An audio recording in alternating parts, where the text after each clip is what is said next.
지가 얇으니까 달콤한 말에는 금방 휘떡 넘어가고 후딱 속아 넘어가고 휘청거리고 혼돈이 오고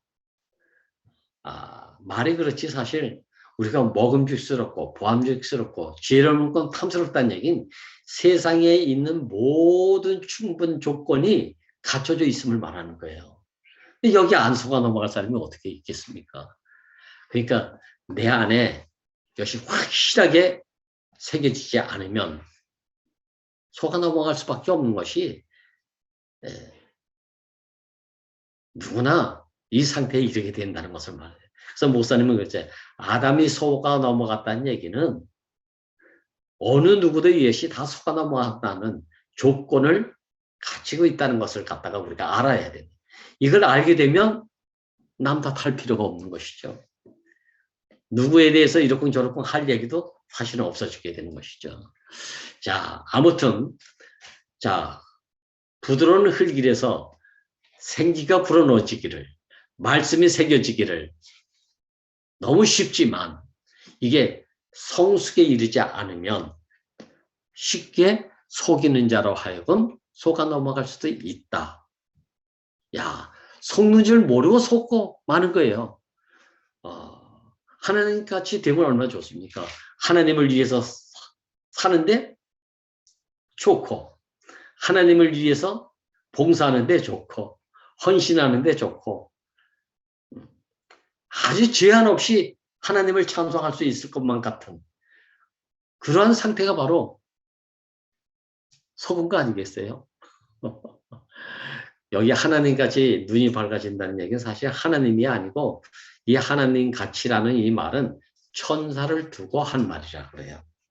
그러니까 천사의 모든 능력, 천사에 갖추고 있는 모든 제한 없이 행하는 모든 상태가 제한을 가지고 살 수밖에 없는 사람에게 부러움을 가져오게 했다.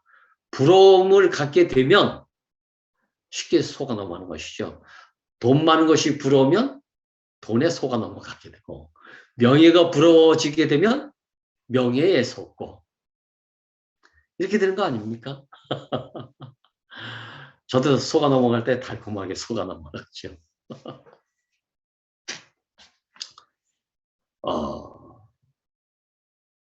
결국은 쉽게 새겨진 말씀은 쉽게 또 속이는 자로 하여금 속는 줄 모르고 속아 넘어간다. 이게 흙에 새겨진, 흙에 생기가 불어진 사람의 상태예요. 그래서 하나님은 여기에 대한 대책을 가져오게 됐는데 바로 출애굽에서 하나님이 모세를 통해서 이스라엘 백성을 광야로 불러내지 않았습니까? 그리고 나서 십계명을 주시기 전에, 말씀을 주시기 전에 한 가지 당부의 말씀을 하고 계십니다. 나는 너를 애굽 땅 종되었던 집에서 인도하여 낸 너의 하나님 여호와다 라고 하시면서 그 유명한 십계명을 돌비에 새겨서 그의 사랑하는 백성들에게 주셨다는 거 아니겠습니까? 이 말씀은 하나님의 생명의 본질이 사랑이고 긍휼이고 자비라는 것을 여기서 볼 수가 있어요. 계명의 말씀을 먼저 주시기 전에 하나님 아버지의 마음을, 간절한 마음을 먼저 우리에게 들려주시고 있는 거예요. 나는 너희들이 애굽 땅에서 종되었던 집에서 인도하여 낸 너희 하나님 여호와니까 다른 자의 말을 듣지 말아라. 많은 신들이 있지만 그들이 너를 구원한 것이 아니라 애굽 땅 종되었던 집에서 구원한 너희 하나님은 유일하게 나 여호와밖에 없다. 그러니 나만 섬기면서 나의 말만 들으면서 살기를 갈망해서 이 말씀을 주시는 거예요. 이 얼마나 큰 사랑입니까? 얼마나 큰 사랑이에요. 우리가 레위기를, 신명기를 봐도 그렇죠.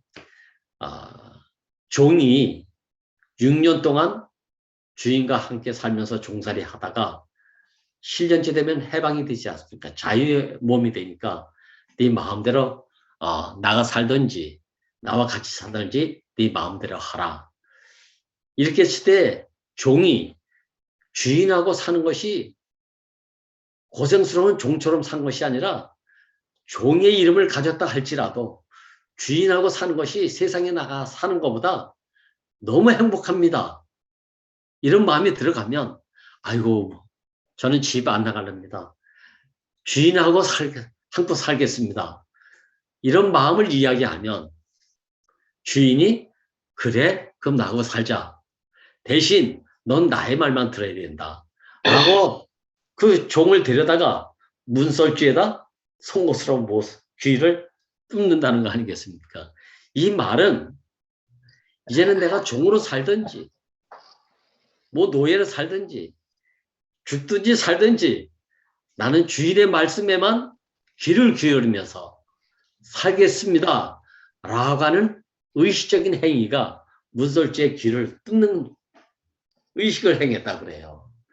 자, 이 말씀에 이것에 대한 실제는 내가 말씀으로 지어졌으니까 말씀으로 내가 새겨져서 산혼이 됐으니까 사람이 됐으니까 흥하든지 망하든지 죽든지 살든지 나는 주의 말씀을 경청하면서 청종하면서 살겠습니다.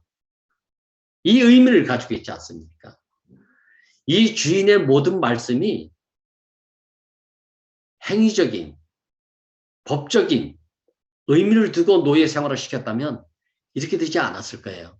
여기서 말하고 있는 이 주인은 모든 것이 그 존재 자체가 자기에게 은혜가 됐기 때문에 넘치는 사랑을 받은 그 종으로서의 여한이 없는 삶을 살았기 때문에 그래서 시편 기자가 이런 것을 두고 주의 말씀이 꿀과 꿀송이보다 달다고 했어요. 그래서 주의 말씀을 사모하고 흠모하기를 주야로 무쌍하다. 주야로 무쌍했다.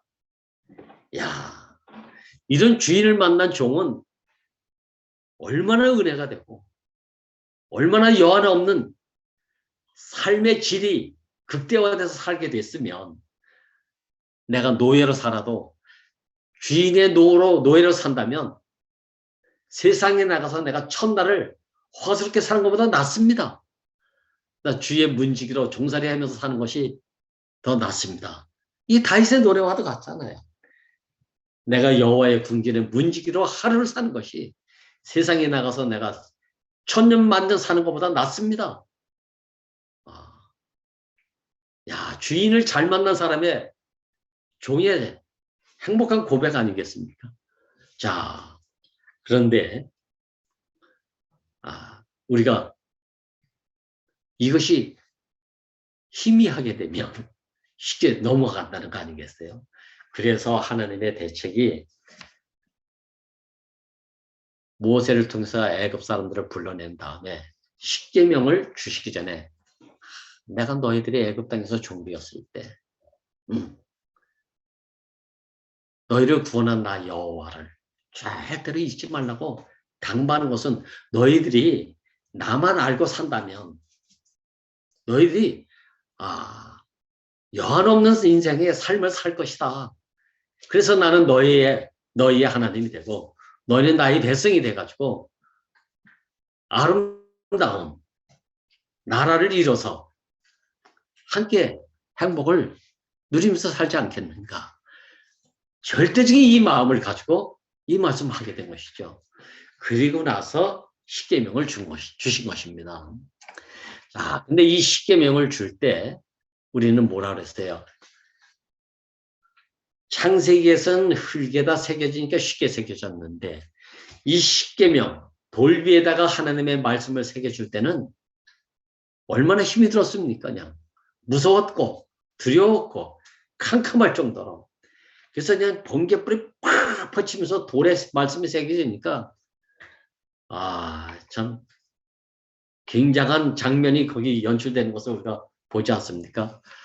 저는 뭐 이런 걸 실제로는 경험해보지는 못해서 잘 모르겠지만 아무튼 한 가지 아는 것은 말씀이 돌비에 새겨지려면 얼마나 힘든지는 알겠어요. 그 돌비에 문자 하나 새기려면 얼마나 힘듭니까, 이게. 징으로 짜가지고 새겨야 되니까. 자, 그 어려운 과정을 통해서 돌비에 새겨지니까 또 이 말씀이 돌비에 새겨지니 얼마나 견고하고 확고부동하고 이제 비바람이 이만큼 불어서는 잘 지워지지 않게 되는 거잖아요. 자, 그러니 흙에 말씀이 새겨진 것보다는 이제 견고하잖아요. 확고부동하잖아요. 비가 와도 조금 더 진동치 않는 그런 거잖아요. 자, 이런 상태가 되니까 이젠 되긴 됐어요. 흙에 새겨지니까 비바람만, 조그만 비바람에도 쉽게 지워졌던 것. 근데 말씀이 돌비에 새겨지니까 견고하게 됐단 말이죠. 그런데 여기에서 무엇을 보게 되냐면 말씀이 돌비에 새겨서 견고하고 흔들림이 없는 것 같은데 여기에 돌비에 새겨지니까 살아있는 생명의 말씀이 안 돼가지고 내 법을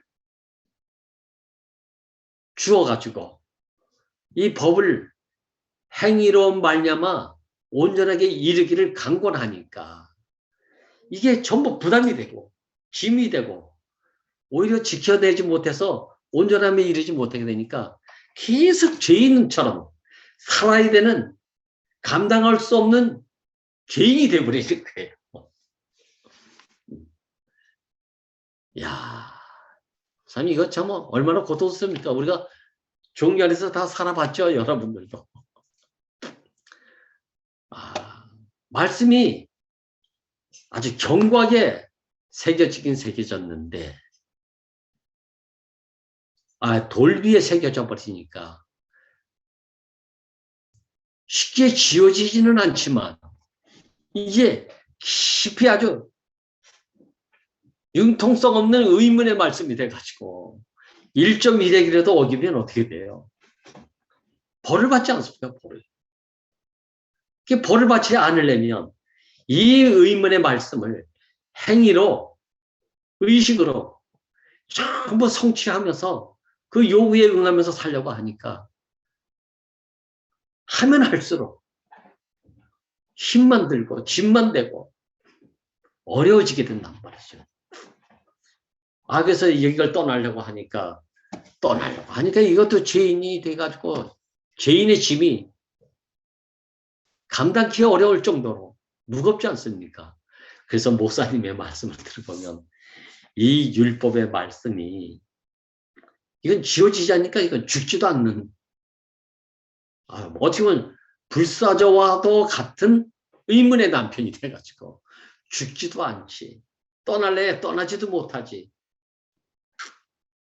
매여 살래니까 이 법의 남편을 다 준행하면서 이룰 수 없는데 종살이 하게 되니까 죽지도 못하고 살지도 못하고 이렇게 되는 거 아닙니까? 그러려면 내가 죽어야 되는데 이게 잘 죽어지지도 않잖아요. 이게 내 마음대로 죽지도 못하고 그것도 또 죄라고 하니까 살려고 하니 법을 이룰 수 없는 법이 항상 내게 주어지니까 이게 바로 의문의 율법. 이것을 옛 남편이라고 하는 거예요. 이 옛 남편이 항상 나를 감시하고 감찰을 하니까 항상 마음 졸이면서 감시받으면서 사는 것과 같은 이런 인생의 삶이 의문의 법에 또 종살이가 되어버리는 거예요. 자, 이런 생각을 해봤잖아요. 진짜 답답하지 않습니까, 이게? 그래서 돌비에 새겨진 말씀을 의문이라고 하는 거예요. 의문. 의문이라는 얘기는 기록된 말씀이라는 것을 의미하는 거예요. 성경 말씀도 어떻게 보면 이건 오해하지 않길 바랍니다. 성경 말씀도 먹물로 쓰여진 글이니까 이게 말씀은 말씀인데 생명의 말씀이 아니라 기록된 말씀이란 말이죠. 돌 위에 새겨진 기록된 말씀처럼 계명과도 같은 그런 말씀이 되어버렸어요. 처음에 그거 쓴 사람들은 그렇게 하려고 쓴 것은 아니죠. 자기들이 경험되어진 생명의 어떠함을 경험돼가지고 썼는데 이 글에서 살아있어서 그렇게 산 사람들의 마음을 우리가 알아가야 되고 그 사람이 돼서 살아간다면 이게 얽매이지 않게 되는데 이걸 의식적으로 지식적으로 제도적으로 이걸 행하려고 하다 보니까 또 다른 의문이 돼버린 거예요. 그래서 제가 고등학교 때인가 어느 한 전도사님이 오셔가지고 말씀을 할 때 강단에서 고등부 헌신 예배를 보는데 말씀하시면서 이게 지어져요. 그때 이분이 말씀하시면서 성경책이 하나의 기록된 말씀으로만 그친다면 이건 홀리 바이블은 될런지 모르지만 생명의 말씀은 아닐 수 있습니다. 생명의 말씀이 아닌 머물러 쓰여진 이 기록책, 기록된 성경은 역사책이나 다름없으니까 이것은 찢어버릴 수도 있습니다라고 성경책을 쭉 찢더라고요. 그러니 그때 참 거룩한 장로들이 불경스럽게 그것을 보고 난리가 났다 아닙니까? 근데 지금 와서 보니까 기록된 책이기만 하다면 역사책이나 다름없으니까 찢을 수도 있는 거 아니겠습니까? 그렇잖아요, 그죠? 그러니까 성경책도 어떻게 보면 의문에 속한 기록된 말씀이라고 볼 수가 있는 거예요. 이걸 시시하게 여기고 이걸 소홀히 여기라는 얘기가 아니에요. 이 책이 중요하죠. 그러나 그 책이 학문적이고 역사적이고 기록적인 그런 글에 국한되기만 한다면 나하고 아무 상관이 없잖아요. 오히려 또 다른 의문이 돼가지고 이렇게 살아라 저렇게 살아라 하는 율법과도 같은 새 율법이지, 새 율법. 구약은 역사적으로 끝났다고 하지 않습니까? 끝났다고 하지 않습니까? 2000년 전에 예수로 말미암아. 근데 그 이후에 신약이라고 하는 이 성경책에 의해서 여러 가지 제도, 의식, 가르침과 배움, 깨달음 이런 데 국한되다 보니까 또 다른 구약이 돼가지고 구약이 돼가지고 의식은 신약 안에 산다고 하는데 삶은 구약에 매여가지고 또 다른 새 율법에 매여가지고 종살이하는 삶을 우리가 살았던 이유는 바로 기록된 말씀을 가지고 살려고 하니까 이런 폐단이 오게 된단 말이죠. 이게 말이 그렇지 이거 얼마나 힘든 생활이었습니까? 힘든 생활. 저는 흙에 새겨지니까 쉽게 새겨져서 좋았는데 쉽게 새겨지니까 쉽게 또 지워지더라는 거예요. 돌비에 새겨지니까 견고하긴 한데 이게 생명의 말씀이 되지 못하고 기록된 말씀이 되다 보니까 이걸 행위로 지켜내지 못하면 정죄받고 송사받고 여기서 자유함이 없는 자유함이 없어. 또 다른 얽매임이 시작되는 거예요. 이 모든 것은 기록되긴 됐는데 먹물러서 기록되고 돌비에 새겨진 것 같아가지고 이런 현상이 왔다는 거예요. 분명히 말씀은 너희가 그리스도의 편지라고 했는데 이 그리스도의 편지라는 얘기는 그리스도가 편지 내용이고 편지 내용이 그리스도라는 얘기거든요. 근데 이 그리스도의 편지라고 했음에도 불구하고 우리는 어떤 생활을 했냐면 말은 그렇게 듣고 살기는 어떻게 살았냐면 그리스도의 편지를 배달하는 우편 배달부와 같은 삶을 살았단 말이죠. 전해주기는 잘 전해줘. 어떻게? 우편 배달부 위치로. 그러니까 편지 내용은 잘 몰라. 사랑한다는 말이 있는지, 증오한다는 말이 있는지, 미워한다는 말이 있는지, 은혜가 된다는 말이 있는지, 우편 배달부는 편지 내용을 전혀 모르고 편지만 전해주는 사람이 되어버렸단 말이죠. 누구 말 따라 성경책만 주면서 구원이 여기 있습니다. 이렇게 말하는 것과도 같은 이런 삶을 살았단 말이죠, 우리가. 야, 지금 와서 보니까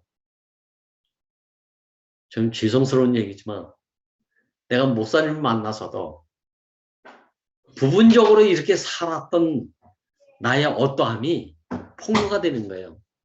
말만 말씀을 전한다고 했지. 나 자신으로 당신을 온전히 전해주지 못했구나. 이런 마음이 요즘 깊이 그냥 들어가더라고요. 예전에도 물론 알았죠. 근데 깊이 알아지니까 그동안 내가 나의 말을 듣고 좋아했던 사람도 있고 실족한 사람도 있고 여러 사람이 있지만 참 너무 미안한 거예요. 너무 미안한 거예요. 나는 편지 내용이 되지 못하고 우편 배달보러 사는 날이 더 많았겠구나. 이런 마음이 깊이 들어가는 겁니다. 편지만 전해주기 오기는 너무 쉽잖아요. 그냥 편리하고. 근데 편지 내용으로 살려가면 나는 죽고 그리스도만.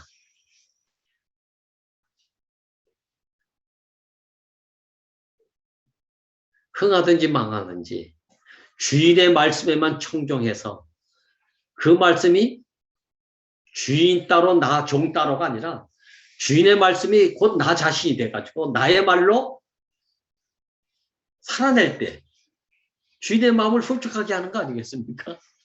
그리고 그 주인의 마음이 내 마음이 돼가지고 나로 그것을 전하고 나 자신으로 그것을 분배하게 되면 그 말씀을 듣는 사람들이 다 살아나는데 그게 안 됐던 것은 주인 따로 나 따로가 돼가지고 주인에 대해서 주인에 관하여 말은 잘 전해줬지만 그게 나 자신이 안 되니까 이게 생명의 양식이 되지 못했음을 보게 되는 거예요.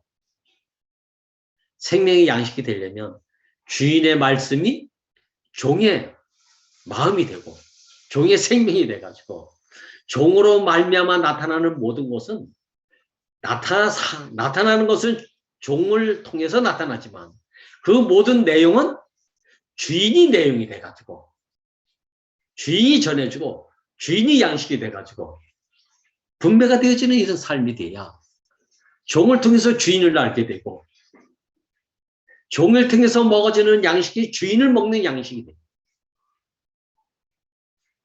이래야 이것이 살아있는 생명이 되는 거 아니겠습니까?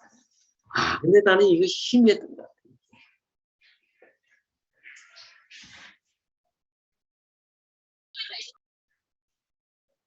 같아요. 그러니까 저는 입술만 빌려주었던 것 같아요. 입술만. 입술만 빌려주는 사람. 립 서비스.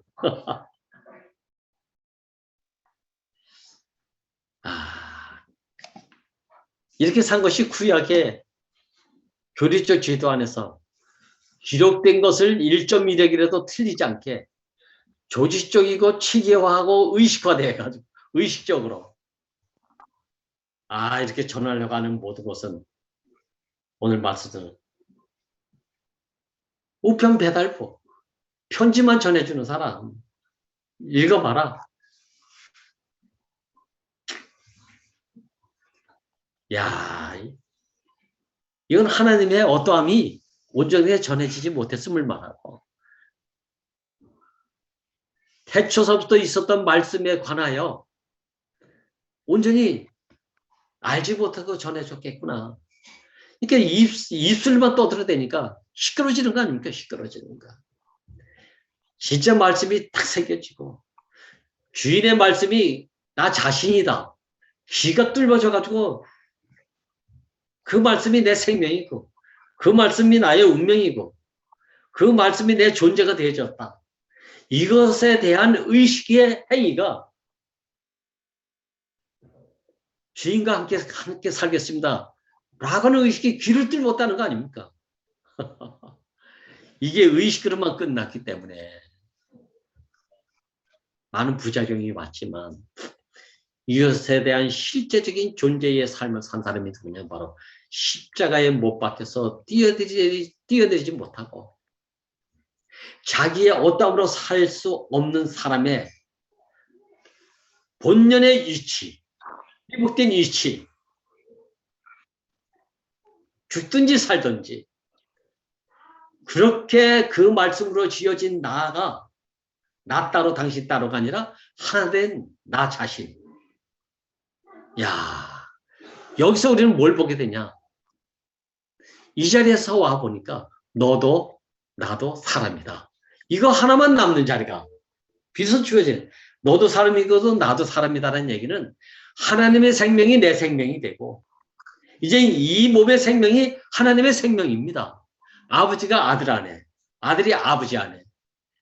하나님은 백성이 하나님이고 백성은 하나님의 아들이 백성이 되고 바로 이런 관계 안에서 우리가 만나지는 자리. 오직 말씀이 유체가 된 사람. 말씀이 유체가 된 사람이 자기 마음대로 사는 사람이 아니고 자기 뜻대로 사는 사람이 아니고 자기 목적을 가지고 사는 사람이 아니라 말씀이 유체가 됐다는 얘기는 하나님이 사람이 됐다는 얘기잖아요. 하나님의 생명이 내 생명이 됐다는 얘기인데 하나님의 생명이 내 생명이 됐는데 나의 또 다른 생명이 있을 수가 있습니까?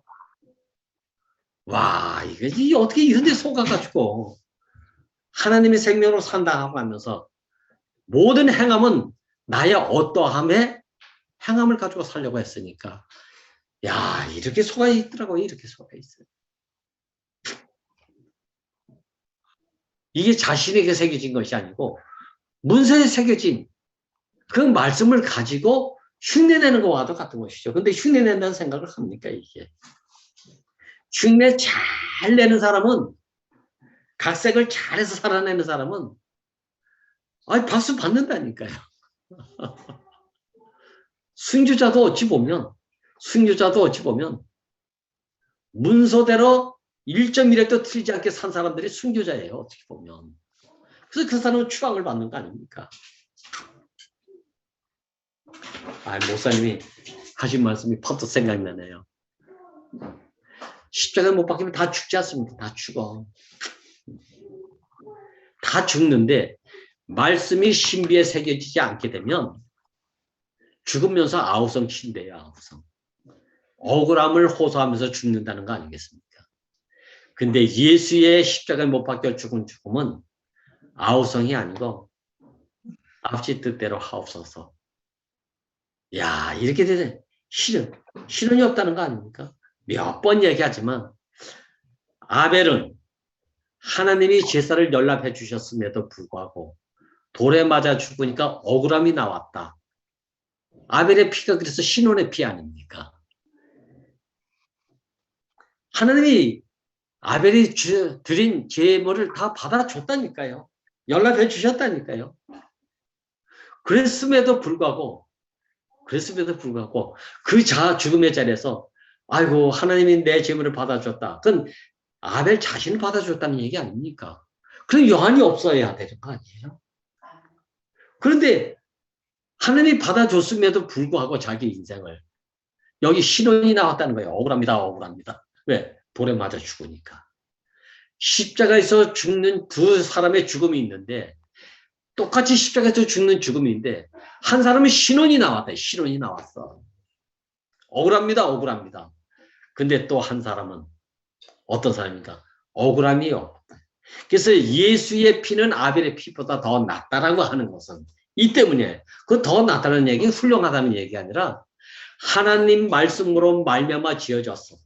하나님의 말씀이 새겨져서 하나님 말씀으로 사는 사람은 죽기도 하고 사기도 하는 것이 나의 선택에 의해서 주어진 것이 아니라 하나님이 정해진 운명대로 살 수밖에 없는 그 삶을 살아낸 사람의 자리가 바로 십자가에 못 박혀서 뛰어들이지 못하고 죽은 사람의 자리다. 이치다. 이걸 우리에게 보여주는 자리 아닙니까? 이 자리에 가니까 너도 사람이고 나도 사람이에요. 신혼의 피해는 억울함이 있는 사람도 있고 없는 사람도 있겠지만 여기에는 차별화가 있다는 거 아닙니까? 저는 매번 말씀하는 것이, 말씀을 자꾸 알아서 전하는 것이, 하나님은 한 사람을 지었는데 선악과를 먹고 나니까 한 사람으로 보이지 않고 종류대로 보는 사람이 돼버렸어요. 눈이 좋은 사람, 악한 사람, 선한 사람, 나쁜 사람, 의로운 사람, 의롭지 못한 사람, 종류대로 사람을, 돈 많은 사람, 돈 적은 사람, 잘생긴 사람, 못생긴 사람, 훌륭한 사람, 훌륭치 못한 사람.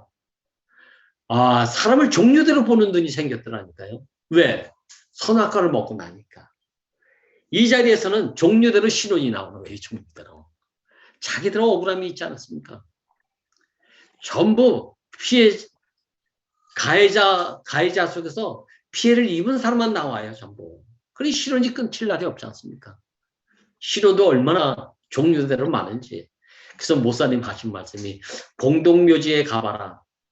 자기대로 억울해서 시끄러운 곳이 바로 공동묘지다. 이렇게 말씀하잖아요. 다 죽은 자들은 고요한데 시끄럽다는 거예요. 시끄럽다. 왜? 신혼이 있으니까 자기들. 근데 하나님의 말씀이 신비에 새겨지게 되면 정해진 운명 안에서 죽기도 하고 살기도 하고 흥하기도 하고 망하기도 하고 근데 거기에 진동치 않는 새로운 한 새 사람. 너도 사람이고 나도 사람이다. 이것만 남는 사람. 이게 원형의 사람 아닙니까? 이게 원형. 하나님이 쓰실 수 있는 사람. 이 사람이 십자가에 못 박혀 있는 사람이에요. 그래서 흙에 새겨지니까 쉽게 지워졌다. 돌비에 새겨지니까 융통성이 없는 사람이 됐다. 근데 마지막 날 종이에 새겨진 것도 아니고 돌비에 새겨진 것도 아니고 마지막 날 우리에게 신비에 새겨졌다. 신비에 새겨졌다. 신비에 새겨지니까 쉽게 지워지지도 않을 뿐만 아니라 신비에 새겨지니까 긍휼의 마음이 오고 사랑의 마음이 오고 자비의 마음이 오고 용서의 마음이 오고 아버지 마음이 통째로 들어와가지고 사람이면 된다. 이 마음이 생겨가지고 십자가에 못 박히는 한 사람 안에서 나타나는 것은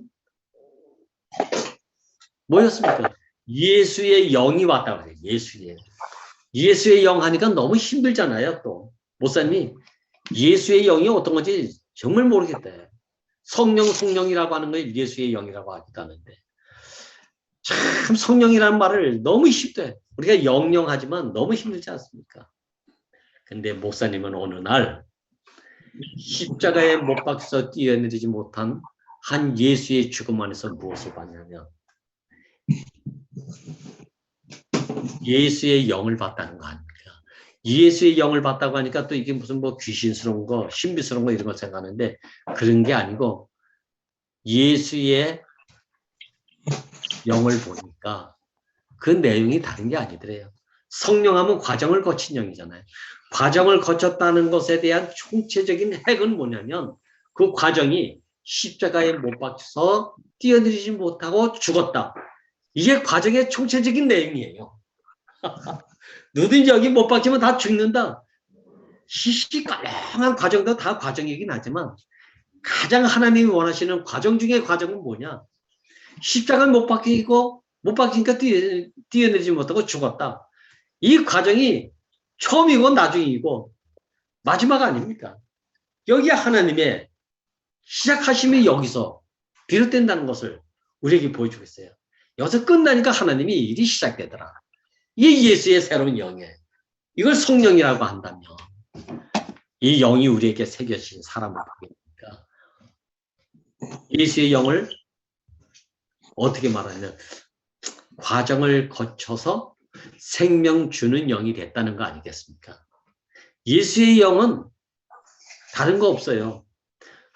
생명 주는 영이 된 거예요. 생명 주는 영. 예수의 영, 예수의 영. 이걸 우리는 어떻게 노래 불렀습니까? 생명 주는 영, 생명의 영. 이렇게 이 노래 부르지 않습니까? 결국은 신비에 새겨졌다는 이 말씀은 생명 주는 영이 내게 새겨졌다는 거예요. 이런 일도 하고 저런 일도 하고 봉사도 하고 헌신도 하고 정성 들이는 이런 삶도 사는 것도 좋은 일이지만 가장 중요한 것은 말씀이 신비에 새겨졌다. 흙에 새겨졌다. 돌비에 새겨졌다. 궁극적으로는 생명 주기 위함인데 돌비에 새겨지니까 먹물로 쓰여진 것을 보니까 생명이 나타날 수가 없는 안타까움이 있는 거예요. 근데 신비에 새겨지니까 흙에 새겨진 것 같지도 않고 돌비에 새겨진 것 같지 않은 살아있는 생명의 영, 생명 주는 영이 돼가지고 생명 없는 자를 만나면 어찌하든지 생명 주고 싶어하는 갈망이 발생이 되는 거예요. 발생되는 거 내가 아주 좋은 마음을 가지고 그렇게 하는 것이 아니고 생명이 있는 자로서 살다 보니까 생명 없는 자에게 안타까움이 생기고 애통하는 마음이 생기고 궁일한 마음이 발생이 된다니까요. 그냥 총각이 처녀 만나면 사랑이라는 마음이 발생되듯이 야, 이 경험 다 아시잖아요. 이 마음이 우리 안에서 발생되지 않습니까? 이게 부모 마음이잖아요. 아이를 낳으니까 힘들 줄 모르고 살리려고 하죠. 살리려고. 생명되고 살리려고. 신비에 새겨진 말씀, 신비에 새겨진 이 영, 이 예수의 영, 예수의 생명은 어떤 생명인가? 생명 없는 자에게 똑같이 생명을 분배하고자 하는 충성스러운 종. 이 삶을 살아내는 거예요. 그래서 생명 주는 영이다. 생명 주는 영은 또 어떻게 합니까? 살리고자 하는 말, 살리는 영이란 말이에요. 살리는 영. 생명 주고 살리는 영으로 사는 이 마음을 가지고 사는 사람이 신비의 말씀이 새겨졌다고 하는 거예요. 말씀이 새겨졌다는 얘기, 생명이 새겨졌다는 얘기고 그리스도가 새겨졌다는 말과도 같은 거예요. 아, 이 생명이 우리에게 새겨지게 되면, 이 생명을 받게 되면, 이 생명으로 살게 되면 어찌하든지 목사님이 항상 말씀을 하시고 복음의 최종적 상태는 연합에 있다가 연합이 돼 생육 번성 충만에 일으키게 되는 거 아닙니까? 당신의 나라를 이룰 수 있는 거잖아요. 생육 번성이 되지 않는데 어떻게 나라가 됩니까? 너하고 나만 달콤한 알콩달콩 살자. 이게 아니지 않습니까? 너하고 내가 연합해서 사는 목적은 생육 번성 충만에 이르기 위해서. 그래서 나라를 이루는 거야. 하나님의 나라. 하나님의 영원한 목적은 나라를 이루는 거예요. 나라를 이루면 연합이 돼야 된다. 그래서 말씀이 신비에 새겨지게 되면 생명이 신비에 새겨지게 되면 그 삶의 상태는 어떻게 나타나느냐. 결국은 생명 주는 마음을 가지고 살게 되고 살리는 마음을 가지고 살게 되고 둘이 연합해서 한 몸을 이뤄서 당신의 영원한 목적인 나라를 이루는 것, 아들들의 나라를 이루는 것. 이게 성취되는 거 아니겠습니까? 야, 우리가 결국은 흙에 새겨질 때 쉽게 새겨졌죠. 근데 쉽게 너무 지워져. 쉽게 쓰러졌어. 그래서 하나님의 대책이 돌비에 새겨졌는데 돌비에 새겨지니까 융통성이 없어. 생명을 줄 수가 없단 말이야. 말씀은 확고부동한데 생명을 주지 못해. 살리지를 못해. 연합이 될 수가 없어. 이게 돌비에 새겨진 말씀의 한계라면 마지막 날 십자가에 못 박혀서 뛰어내리지 못한 예수로 인해서 이 생명은 하나님이 시작할 수 있는 생명. 최초의 생기가 불어넣어진 그 생기, 그 생명, 그 말씀이 신비에 새겨지니까 내 마음이 하나님 마음이 되고 하나님 마음이 내 마음이 되고 예수의 생명이 내 생명이 돼가지고 어떻게 생명 주는 삶을, 살리는 삶을, 어찌하든지 연합되고자 하는 마음의 삶을 살아내는, 귀한 나라의 삶을 우리가 지금 살고 있지 않습니까? 하늘에 계신 하나님 우리가 잘 모르잖아요. 잘 몰라요, 사실은. 영이라는 것도 잘 몰라요. 근데 지금 목사님을 보니까 그 유체를 가지신 그분 안에 말씀이 신비에 새겨진 그 한 사람을 보게 되니까 모양은 사람인데 그 안에서 나오는 모든 것은 하나님의 마음, 하나님의 생명, 하나님의 생기가 우리에게 생명 주는 영으로, 살리는 영으로, 함께 살고 싶어하는 그 마음으로 우리와 지금 함께 한 공간에, 한 시공간에서 우리가 이 인격을 지금 누리고 살고 있지 않습니까? 근데 이게 그분들만큼은 진짜로 실제적으로 작지만 내 안에도 생명 주고 싶어하는 마음과 살리고 싶은 마음과 비로소 연합하고 싶어 하는 갈망이 이상하게 자꾸 생성이 되는 거예요. 발생이 되고. 오죽했으면 상태에 따라서 다르긴 했지만 제 안에 원수라도 있으면 좋겠다. 원수라도 이 생명을 주고 싶다. 원수라도 살리고 싶다. 그래서 함께 살기만 하다면 당신의 나라를 이룰 수 있는 이 삶을 살지 않겠는가. 이것이 거룩한 이임 아닙니까? 이게 왜 기름 부어줬나? 왜 말씀을 주셨나? 왜 이임을 하셨나? 이것을 목적으로 해서 우리에게 결국 마지막 날 신비의 이 말씀을 우리에게 이 말씀이 새겨졌다는 얘기는 하나님이 내 안에 새겨졌다는 얘기고 예수님이 내 안에 새겨졌다는 얘기고 목사님의 존재가 인격이 내 신비에 탁 새겨져서 살기는 나로 사는데 나타나는 것은 하나님이 나타나고 예수가 나타나고 목사님이 나타난다 아닙니까?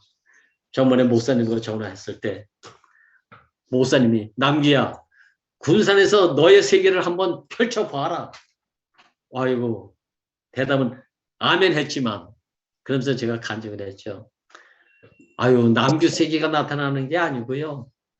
내가 목사님 안에 깊이 있다 보니까 나타나서 사는 것은 목사님이 나타나던데요. 그러니 목사님의 세계가 펼쳐지게 됩니다. 이렇게 고백했다 아닙니까? 할렐루야. 아버지가 내 안에, 내가 아버지 안에, 말씀이 내 신비에 새겨지니까 나로 나타나는 것은 말씀밖에 없더라. 이 말씀은 어떤 말씀이냐? 흙에 새겨진 말씀도 아니고 돌 위에 새겨진 말씀도 아니고 먹물로 쓰여진 그 말씀도 아니고 신비에 새겨져가지고 자나깨나 이 말씀만 나타나는 인생. 이게 참 인격의 삶 아니겠습니까? 이런 삶으로 온전히 우리를 이렇게 사람이 누구나 이렇게 살 수 있다. 이 최종적 복음을 우리에게 주셨고 우리는 그걸 또 전하면서 나 자신으로 우리 자신으로 이렇게 살도록 이끄신 주님이 얼마나 감사한지 주님을 찬양합니다.